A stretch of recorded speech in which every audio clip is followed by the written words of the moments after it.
Latest from the world of business. My name is Abi Agina, and today is a big day for various stakeholders, especially Kenyans looking to invest in the DRC. This comes, of course, hot on the back of DRC being admitted into the East Africa community.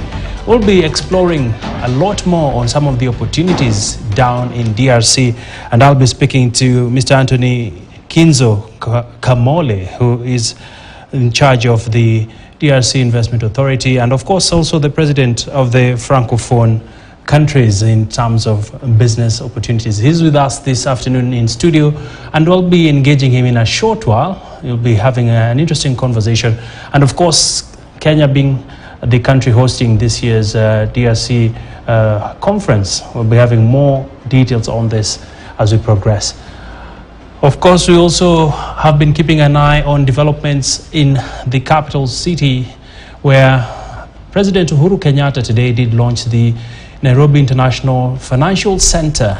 My colleague Noah Kipkembo is standing by at our city center studios, and he'll also be updating us more on this in regards to what is the significance and what are some of the major milestones this will mark for Kenya, even as it positions itself as one of the countries that is a major financial hub for the region. We'll be having all this on the show. So let's get it started with some updates now. Well, to Matters Telecommunications and Airtel Networks Kenya Limited has appointed Luis Onyango Otieno as its new chairman, even as the company looks to bolster its operations in the Kenyan market. Alongside Onyango's appointment also came the entry of Ashish Malhotra as managing director for Kenya. The two appointments are quite strategic for the organization, and of course we are working on this unfolding story, and we shall update you more in the subsequent bulletins. Keep it locked. Let's talk matters finance now, and the National Treasury may need to find an alternative source to finance its current budget after admitting there will be a delay by the International Monetary Fund in issuing it with a 28 billion shilling loan. Treasury Principal Secretary Julius Moya says that the money, which is the third tranche under the IMF program, is expected in the new financial year that started July 1st, with the IMF giving indications the money may be wired by mid-year. The funding is part of a $2.34 billion extended credit facility and extended fund facility that was agreed to by the fund about in April 2021. Kenya had planned to finance the 944.7 billion shilling budget gap by raising 664 billion shillings domestically and 280.7 billion shillings abroad, but has struggled in securing international loans such as the Eurobond.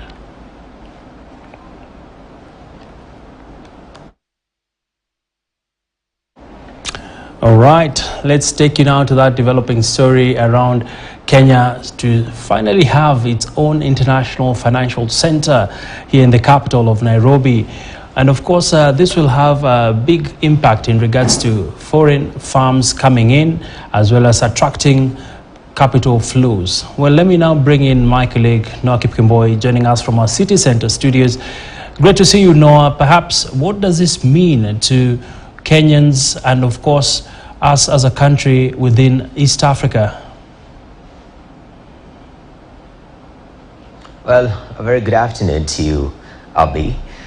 You know, Nairobi International Finance Center is very critical and a game changer. First of all, just walking back when, as a country, we unveiled the Vision 2030. One of the aspects of elements or pillars of the Vision 2030 was touching on matters, economic empowerment. So we thought, how about we actually create an avenue where we can have inflow of investment in an easy and, palatable manner, so to put it in simple language. That's why the concept of Nairobi International Finance Center came in, and the whole point is creating an environment where businesses can be assured and be encouraged to make a stop in Kenya. So what they do in this particular environment, they look at the regulatory environment and see how they can place your business better and remove those rough edges, because you understand in any country there are those little bit of pricks when it comes to regulation. So remove that. Look at the taxation regime. So at the end of the day, you go out there and pitch that. But ABI is not only there for international or inflows into the country. We're also looking at nurturing our very own the startup ecosystem. How can we do that effectively?